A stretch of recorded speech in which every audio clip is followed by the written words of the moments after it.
Buenos días. Este es el cuarto día de nuestros ejercicios espirituales cuando Jesús te sale en el camino. En punto de las 6 de la mañana, hora de México, nos damos cuenta de que es cierto aquello de que al que madruga, Dios le ayuda. Y yo, la verdad, me encontraba escéptico. Me decía, ¿quién va a estar a las 6 de la mañana sintonizándome para tomar estos ejercicios espirituales? Y mira, me encuentro con la grata sorpresa de que llegamos a conectarnos más de 700 en el momento, aparte los que los vean durante el día. Pero me doy cuenta de que hay tanta gente luchona, madrugadora, que quizá de aquí sale directamente a su trabajo, a empezar a hacer sus quehaceres, pero madrugar para comenzar el día, llenándonos de la paz de Dios, llenándonos de un mensaje que nos esté impulsando a redireccionar nuestra vida, pues bien que vale la pena. Y de veras, cuando uno madruga, Dios le ayuda y el día rinde mejor. Alguna vez leí algo que he comprobado. Te rinde más el tiempo de 7 de la mañana a 11 de la mañana que de 11 de la mañana a 7 de la tarde. Comprobado. Respiras mejor, piensas mejor, tienes más enfoque, tienes mejores ideas, el tiempo te rinde más. En cambio, si empiezas el día arrastrando la cobija, si empiezas bostezando, si dices, hoy para estar más descansado me voy a levantar más tarde, y comienzas el día ya todo iluminado, amaneces hasta con dolor de espalda, dolor de cabeza, más flojo, con más pesadez, con menos fluidez de ideas.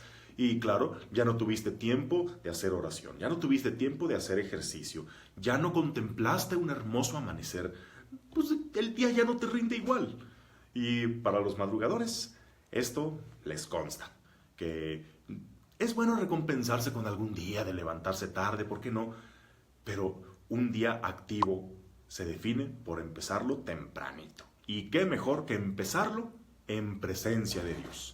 Esos que dicen, es que no tengo tiempo para orar. Mijo, pues es que no te lo buscas. Es que simplemente no le madrugas para poder hacer una bella oración en el silencio, en la paz de la mañana, antes de empezar los ruidos y las prisas del día. Comienza tu día madrugándole, poniéndote en presencia de Dios. Pero es que tengo mucho sueño, es que tengo que dormir mis 8 horas. Sí, mira.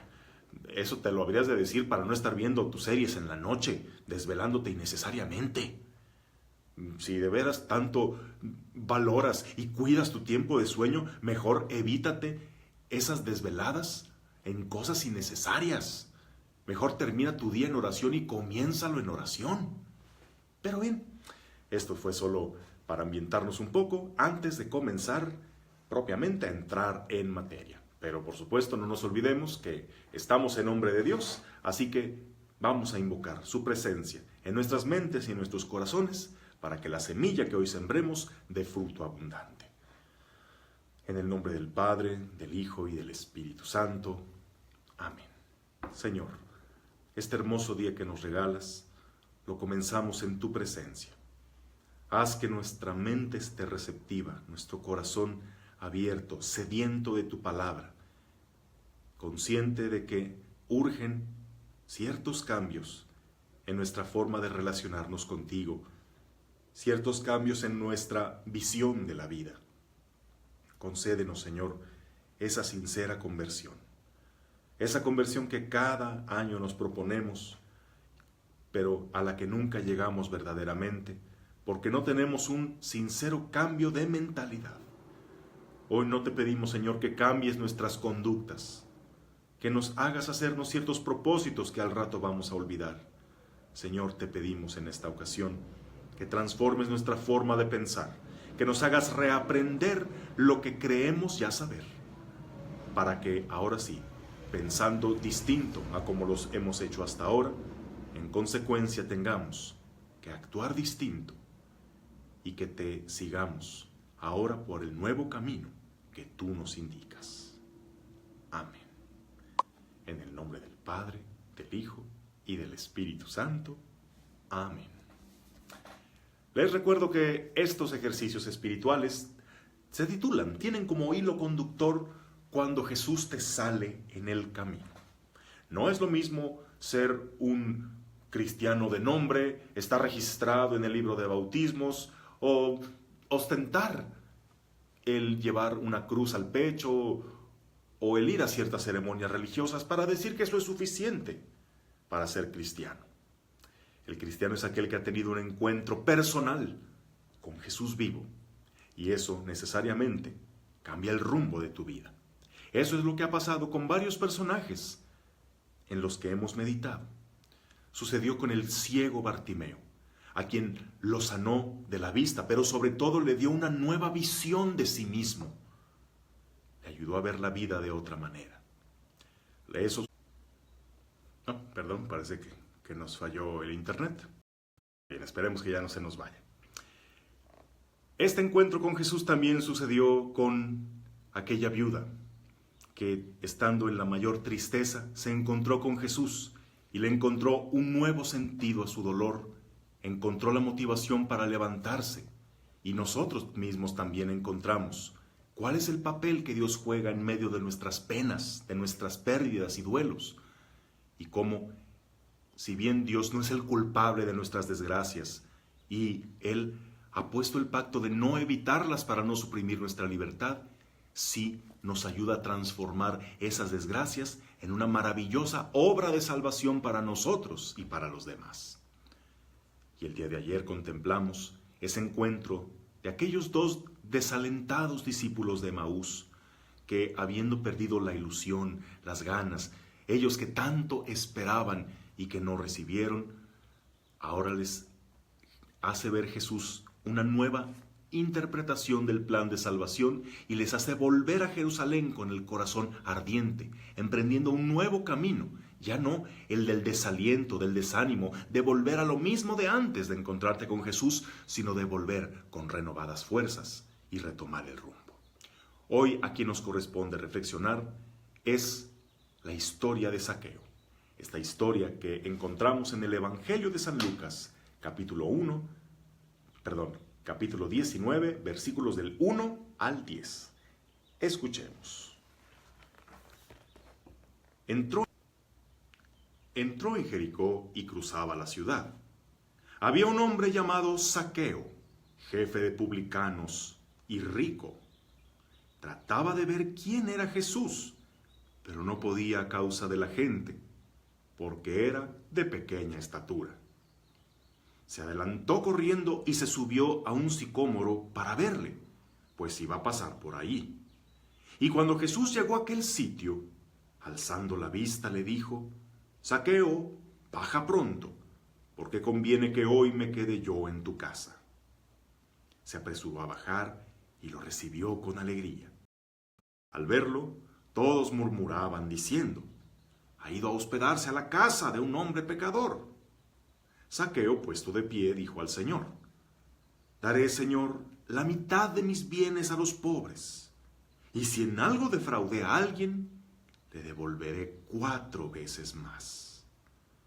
Jesús le dijo: hoy ha llegado la salvación a esta casa, porque también este es hijo de Abraham, pues el Hijo del Hombre ha venido a buscar y a salvar lo que se había perdido. Palabra del Señor.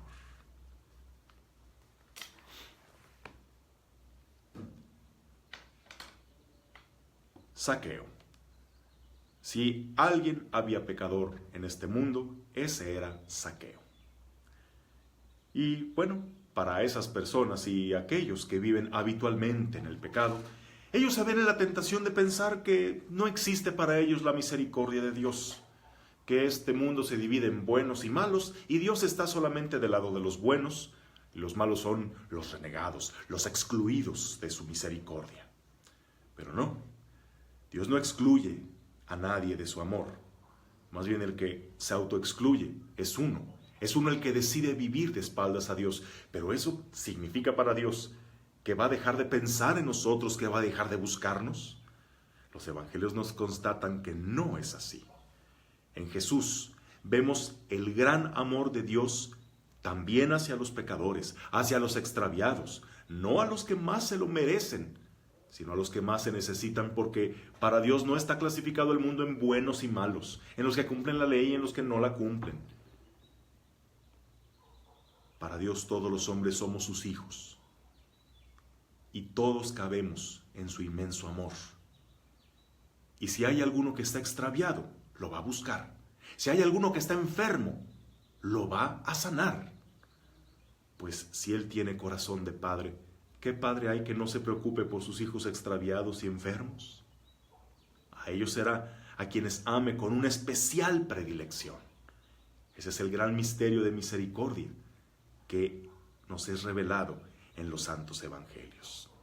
Pero, por otro lado, la gente que se cree ya convertida, que se creen buenos, piensan que ya no necesitan de conversión. Porque, pues, yo soy bueno, ¿para qué me convierto? Pero hay que verificar si esta conversión es auténtica o es solo aparente.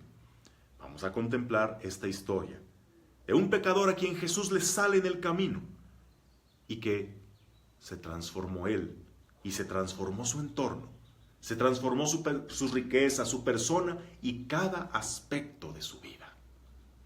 Zaqueo era alguien que lo tenía todo, pero que le faltaba lo más importante.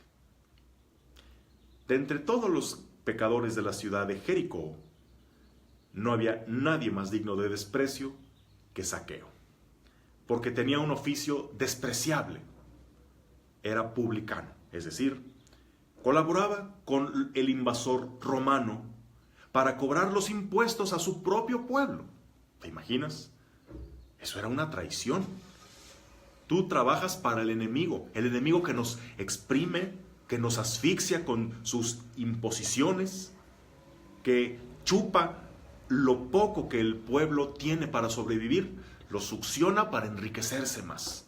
Tú trabajas para ellos, oprimiendo a tu propio pueblo y por supuesto que llevas tajada en eso. Y vaya que sí, este hombre era rico, nada le faltaba. ¿Y de dónde venía su patrimonio? De las mochadas, de los abusos, por azares del destino. Ayer como ahora, no hay funcionario público pobre. ¿Por qué será? Así es, Zaqueo tenía ese oficio, que le reportaba jugosas ganancias, pero que con justa razón le ganaba el desprecio de su pueblo, los cuales, cuando hablaban de él, se ponían enojados, hablaban pestes, seguramente hacían chistes sobre su baja estatura y lo consideraban como lo más vil, como lo más ruin que puede existir. De entre los malnacidos era el peor, porque no solamente era publicano, era jefe de publicanos. O sea, de entre los despreciables, el líder, el peor. Y Zaqueo, que lo tenía todo menos estatura. Imagínese al hombre ataviado de ricas ropas, un hombre que mandaba, un hombre autoritario, pero bajito. Bueno, las carencias que tienes de algún lado las compensamos, ¿no? Así que él estaba por debajo de todos en estatura, pero estaba por encima de todos en poder, en autoridad, en riqueza. ¿Sí? ¿Cómo podemos encontrar compensaciones a lo que nos falta? Hay quienes son tan pobres en lo que verdaderamente es una riqueza, que pues tienen mucho dinero, tienen muchas propiedades, tienen muchos sirvientes, compensando el estar miserables de calidad humana, de fe. Hay quienes en su vida no tienen amor, pero lo compensan muy bien con excesivo sexo. Y bien, ¿qué compensaciones crees tú que estás teniendo en tu vida? ¿Qué es lo que compensa tu falta de amor, tu falta de fe? ¿Qué es lo que compensa la presencia de personas en tu vida? ¿Qué es lo que compensa la ausencia de amistad? Encontramos muchas compensaciones que solo son eso, premios de consolación, pero definitivamente no es la verdadera riqueza de la vida. aunque algunos se llenen de esas cosas que pueden parecer apetecibles, codiciables para el hombre, cuando solo compensan lo que son las verdaderas riquezas, lo único que consiguen es disimular, pero agrandar nuestro vacío. Zaqueo sí, lo tenía todo. Sin embargo, sabía que todos lo odiaban. Sabía que hacían chistes sobre su estatura, que lo criticaban duramente, que era calificado con el apelativo de peor vergüenza y deshonra, traidor. Y que hasta lo habían expulsado de la sinagoga. O sea, para el pueblo él estaba maldito. Ya ni siquiera perteneces a la estirpe de Abraham. Estás fuera del plan de salvación. Ojalá tus riquezas te puedan compensar la eternidad horrorosa que vas a vivir, porque Dios te rechaza. Nosotros lo decretamos. ¿Quién sabe si él podía vivir muy a gusto así? Sin embargo, podríamos pensar que a Zaqueo no le apuraba tanto lo que dijeran de él. Él lo tenía todo: poder, dinero, protección. Estaba bien en todo sentido que humanamente se puede desear. Pero hay veces que estar bien no es suficiente. Tú eres o has conocido el caso de alguien que tiene un nivel de vida envidiable. Caray, vives en buena zona, tienes una hermosa familia, una esposa guapa, unos hijos preciosos, tienes salud, tienes juventud, tienes un trabajo que te da para vivir holgadamente, que híjole, que ya quisiera el 80% de la población de este país tener para tener tu nivel de vida, para poder darte esos viajes, esos gustos. Ve el carro que tienes a la puerta, ve los lujos que te puedes dar, que son impensables para la gran mayoría. Sin embargo, ¿eres feliz? Algunos se quedarán así, puntos suspensivos. Oye, ¿de veras soy feliz? Pues la verdad no sé. Y mira, tantos que parecen tenerlo todo en la vida y no encuentran la verdadera felicidad. Bueno, pero dices, ¿pero qué te pasa? Así es. Muchas veces tener una vida perfecta no es suficiente. ¿Qué es entonces lo que nos falta? Zaqueo, como todos aquellos que andan mal, según nuestros propios juicios, era condenado y rechazado, pero ¿eso lo hacía cambiar de conducta? No. ¿A poco creen que Zaqueo estaba pensando, ay, me siento tan desdichado de que los demás hablen de mí, que me hayan expulsado de su sinagoga, que sea yo un traidor a mi patria? Nah. Les digo, esas compensaciones pueden hacer que nos olvidemos los motivos de nuestra desdicha, porque, ay, mira, yo estoy tan a gusto, tengo tanto poder, tengo tanta autoridad y tanto dinero, que sus críticas y sus condenas a mí me hacen los mandados. Y sí, ciertamente nadie cambia por el hecho de que lo rechacen y condenen. Porque el miedo, porque el rechazo no cambia a nadie. Si acaso solo lo amarga más o lo obstina más. Pero lo único que cambia positivamente a las personas, comprobado está, es el amor. Pero por supuesto que eso es lo que menos tenía el buen Zaqueo. Bueno, el buen Zaqueo. Porque los que no lo despreciaban abiertamente, lo rodeaban por conveniencia, o por simple respeto, por simple temor, o por conveniencia. Hay personas que no experimentan el amor incondicional, el único que los puede cambiar, y por eso siguen estancados en su vicio y en su pecado. Pero un día va a pasar Jesús por su camino. Jesús iba a pasar por ahí, iba con los pobres, iba con los enfermos, iba a anunciarle al pueblo sencillo, al pueblo sin esperanza, que hay un reino para ellos que el Padre les ha preparado.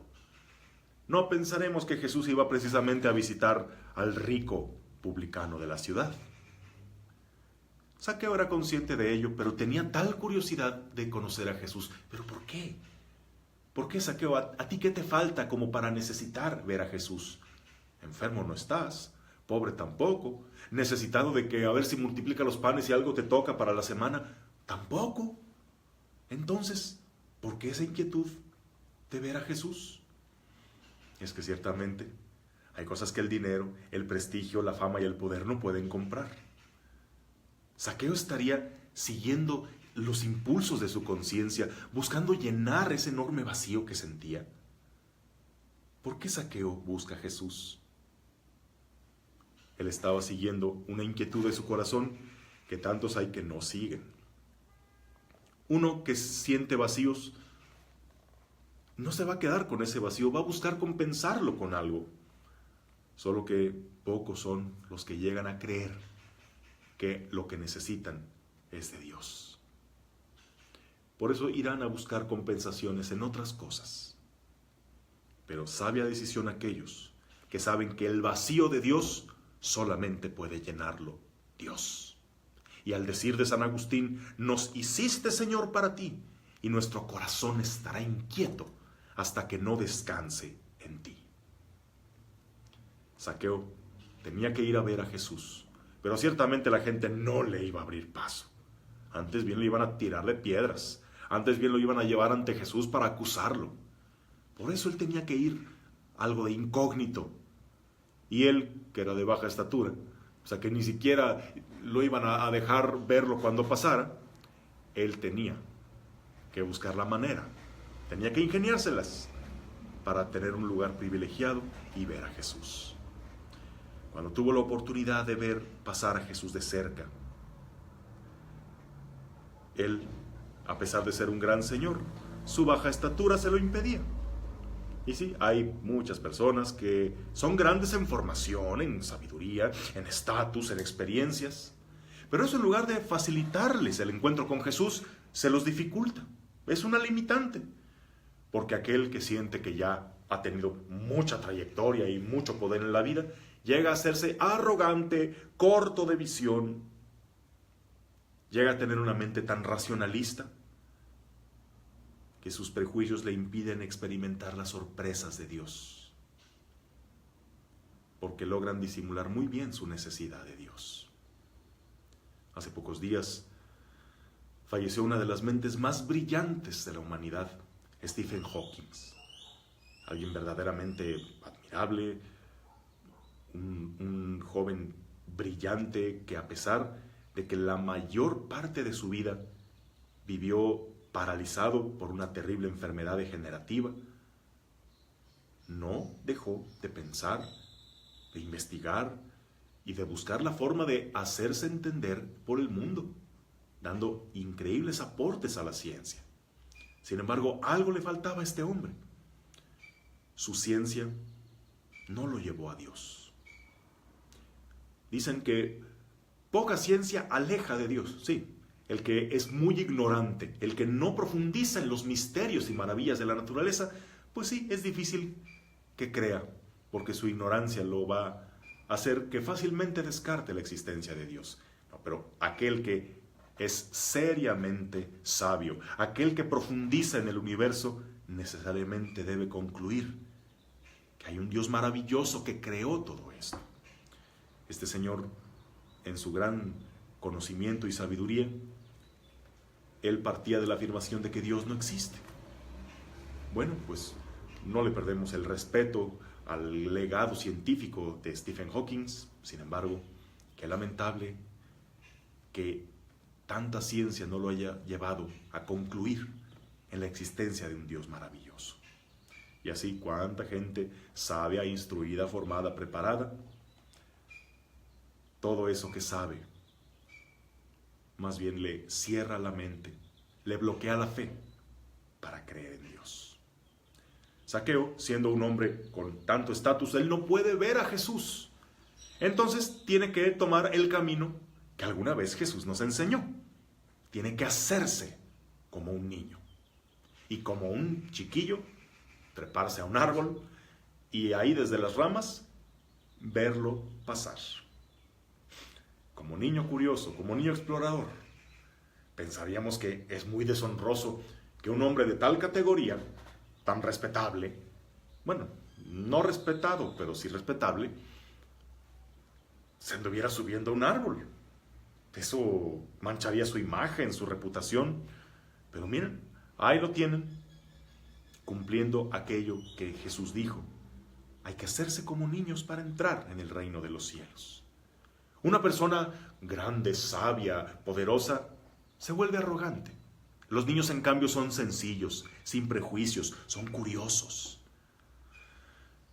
Equivocadamente nosotros llegamos a creer que somos muy maduros cuando superamos eso, cuando dejamos de ser curiosos y sencillos como los niños para volvernos, según nosotros, tan selectivos, tan sabiondos. Pero qué interesante que, como la fruta madura, Zaqueo estuvo listo para bajar del árbol justo cuando se hizo como un niño. ¿Tú qué criterio de madurez tienes? Se siente muy madura una persona que se ha vuelto incapaz de reírse por lo que él llama tonterías, que ha perdido la capacidad de sonreír espontáneamente, que ha perdido la capacidad de hacer una broma, una vacilada, porque es gente madura, que ya no cree en esas ridiculeces de la fe, porque ya es adulto y él no va a andar con esas credulidades para gente ingenua. O sea que perder la fe es un criterio de madurez, que perder la caridad por tú ya hacerte una persona que no se deja sabotear por los demás, eso ya para ti es criterio de madurez. Y que eres más maduro en cuanto eres más serio, más formal, en cuanto no te dejas, en cuanto que ya no dependes de los demás. Hay que revisar seriamente cuáles son nuestros criterios de madurez. Y no confundamos madurar con amargarse, madurar con volverse cerrado, obstinado. Eso definitivamente no es madurez. Jesús se sube a un árbol para ver a Jesús. Él se conformaba con verlo pasar, con alcanzar un poco de aquel hombre que se daba a los necesitados y del que todo el mundo hablaba. Pero qué sorpresa la suya cuando él solo se sube al árbol para verlo y Jesús hace el resto para encontrarse con él. Primero le dice, Zaqueo. Le llama por su nombre. Dicen que Zaqueo le hacía muy bien honor a su nombre, porque saqueo por aquí, saqueo por allá, saqueo a las viudas, saqueo al pueblo, y yo me hago rico con eso. Bueno, ese es un juego de palabras en español, pero saqueo tiene su significado. Irónicamente, Zaqueo significa el justo. Quiere decir que hasta por nombre, Zaqueo no había nacido para vivir de la injusticia. Jesús lo miró a los ojos, como dice la canción, y sonriendo dijo su nombre. Le recordó su origen, le recordó que él tiene otro destino del cual se alejó, que Dios tiene un plan para ahora sí hacerle honor a su nombre. Zaqueo, el justo. ¿Qué le ordena? Baja enseguida. No le dice, cuando vuelva a pasar bajas. El llamado no admite postergación. ¿Qué pasa con una fruta madura que no cae del árbol? Pues se pudre allá arriba. Así, alguien que está listo para dar el siguiente paso, que está listo para dar ese paso necesario a la conversión, por su indefinición, por su indecisión, puede quedarse y pudrirse. Y que en el momento en que quiera empezar su conversión, ya se le haya pasado la oportunidad. Dicen, nunca es tarde para convertirse. Claro, el llamado de Dios puede llegar en cualquier momento. Pero otra cosa es aquel que siempre se vivió postergando su conversión para darle toda la carne al diablo y dejarle nada más los huesos a Dios. Y pues, claro que ya no es lo mismo. Dime, ¿tú cuántas largas le das a ese paso necesario para que llegue la conversión a tu vida? ¿Hace cuánto que le das largas a tener esa buena confesión? ¿O cuántas largas le das a erradicar ese vicio?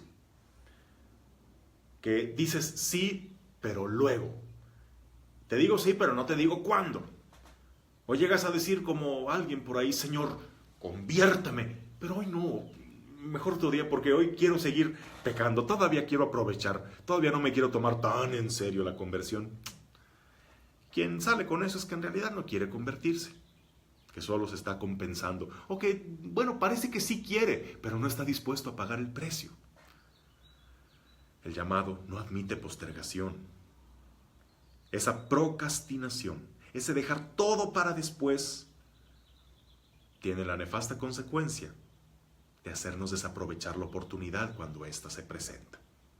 Por eso Jesús le dice a Zaqueo: Zaqueo, baja enseguida, ya, ahorita, porque ahorita voy pasando por este camino y creo que ya no voy a volver a pasar. Y enseguida, ¿qué le dice el Señor a Zaqueo? Porque hoy tengo que hospedarme en tu casa. Y es que cuando Jesús entra en tu vida, Él se mete hasta la cocina, como decimos aquí en México. O sea, se pasa de confianzudo, no le basta con quedarse en la sala. Cuando uno recibe una visita, lo correcto, lo educado es: aquí, por favor, la sala es la parte de las visitas, aquí siéntate. A mi cocina no te metas, porque es mi cocina, mucho menos a mi recámara, mucho menos a mi zona privada, porque pues eres visita, te recibo en mi casa, pero nada más pasas al área que es pública en mi casa. No entras a mi parte privada. No vas a entrar a mi cuarto a esculcar mis cajones, a revisar entre mis escritos, a meterte a esculcar mi caja fuerte. No vas a meterte a mi cocina para revolverme mis utensilios como los tengo, a revisar mi refrigerador, porque eso es señal de mala educación. Híjole, en este caso Jesús no nos da ejemplo de buena educación, porque Jesús se mete hasta la casa. Porque a Jesús no le basta con quedarse en la sala. O sea, nada más entrar en tu parte más pública, más superficial.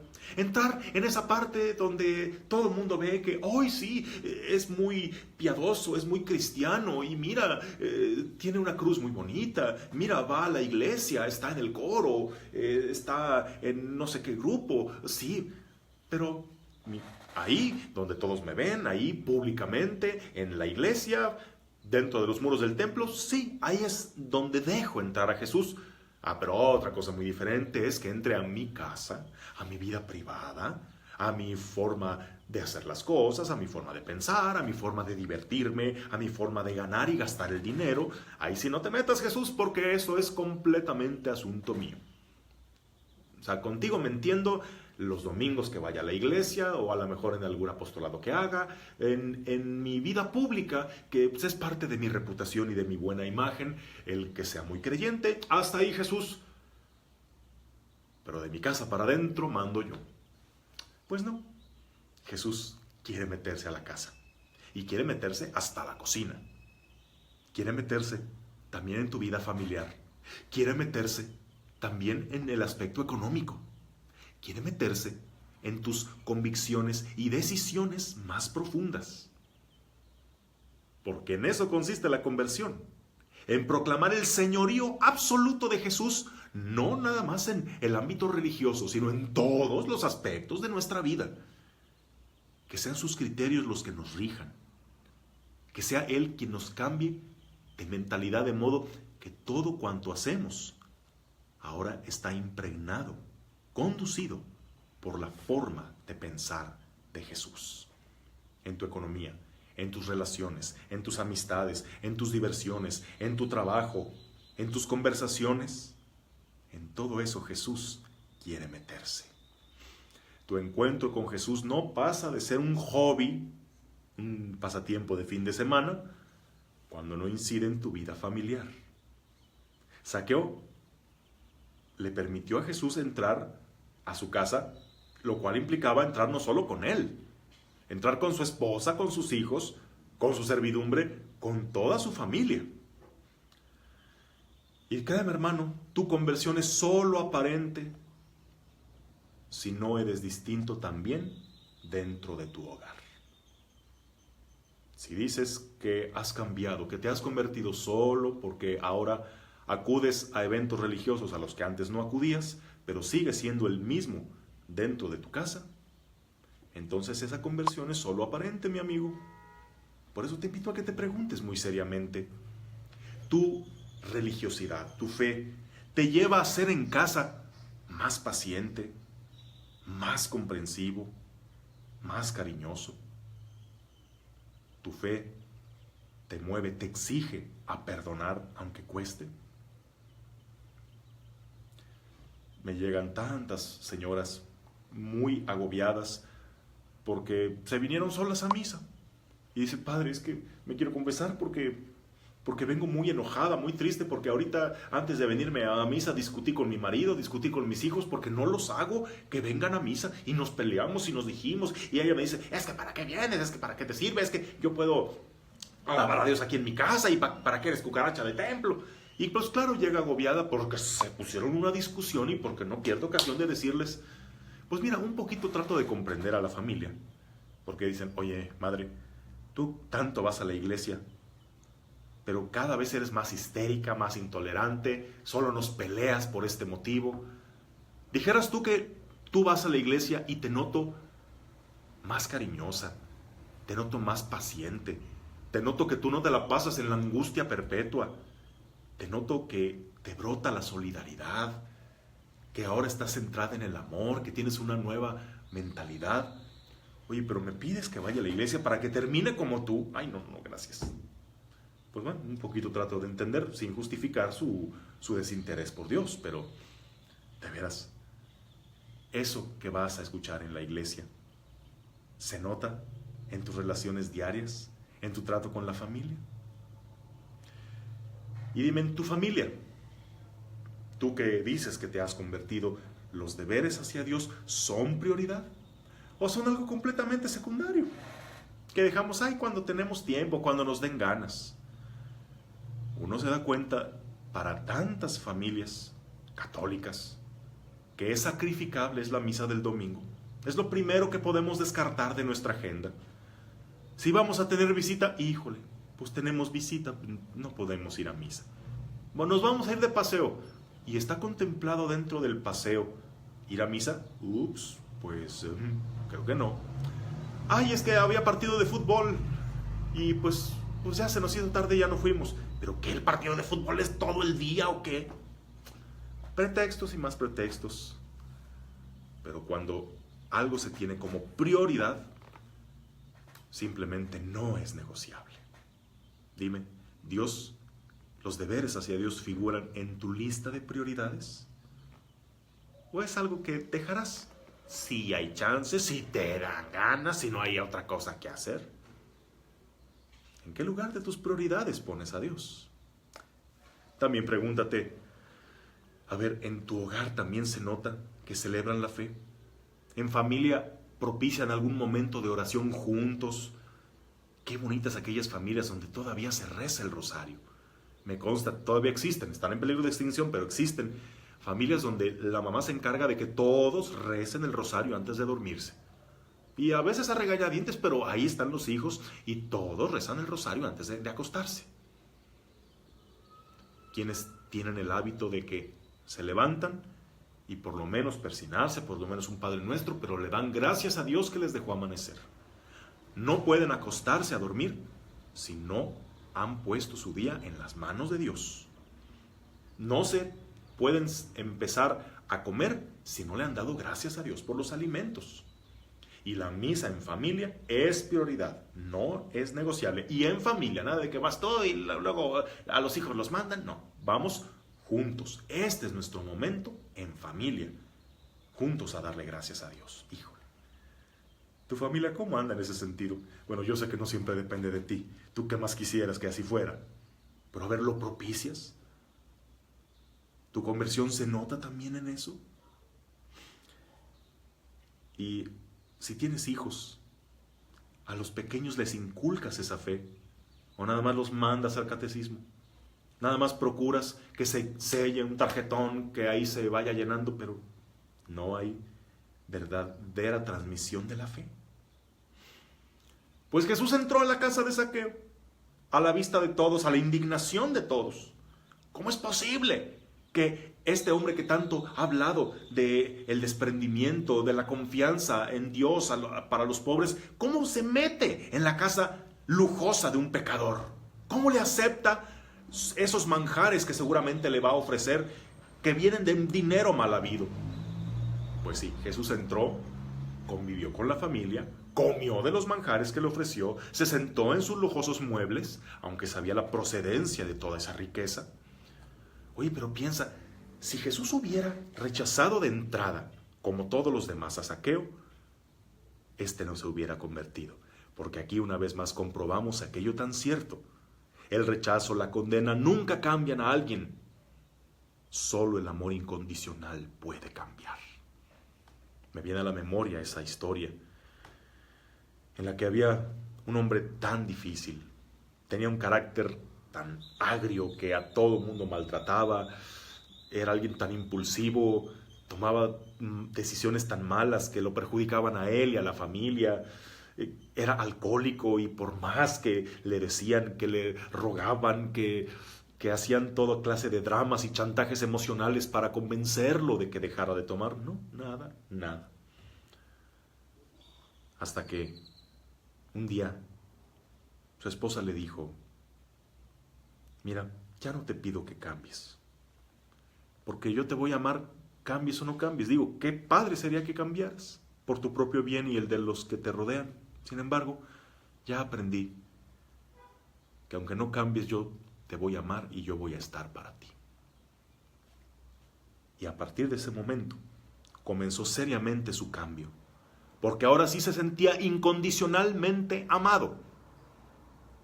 Antes le ponían condiciones para quererlo.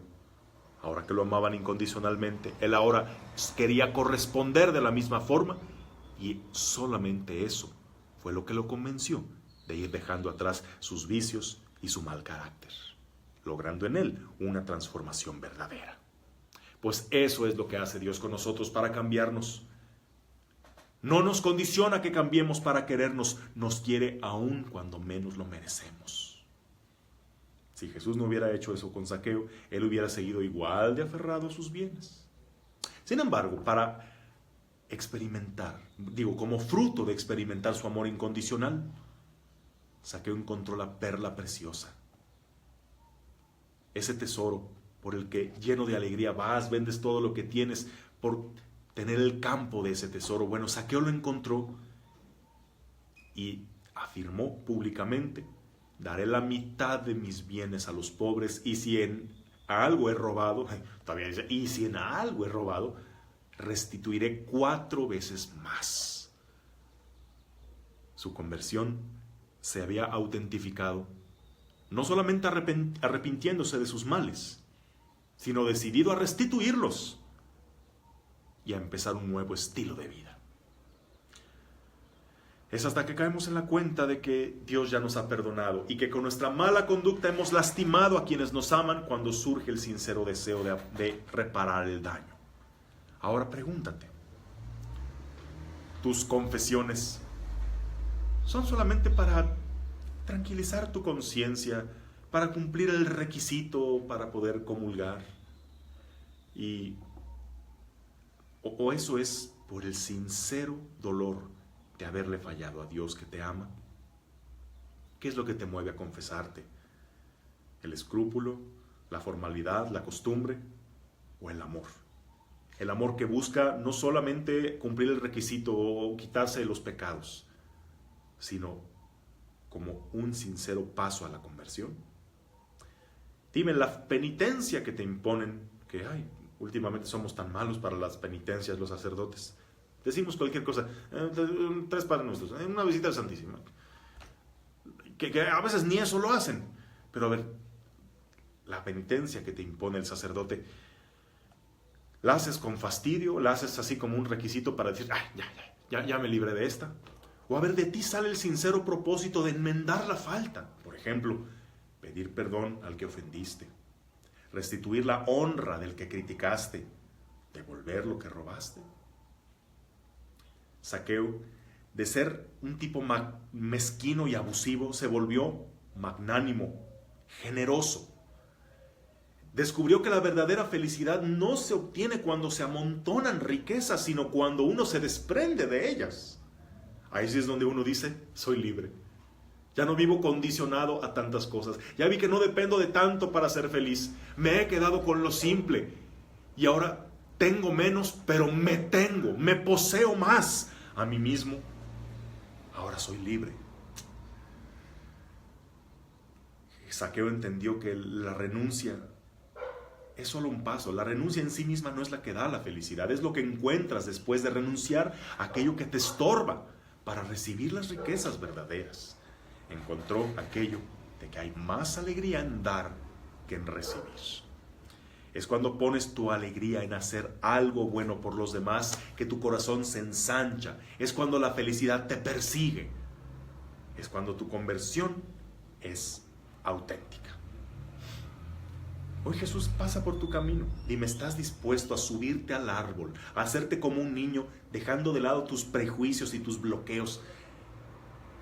¿Estarías dispuesto a dejarlo entrar en tu casa? A dejar que Él te convierta en todos los aspectos de tu vida, no nada más en algunos. ¿Qué cosas, personas o actitudes estorban para tu conversión? ¿En qué aspectos tú podrías empezar a ser más generoso y desprendido?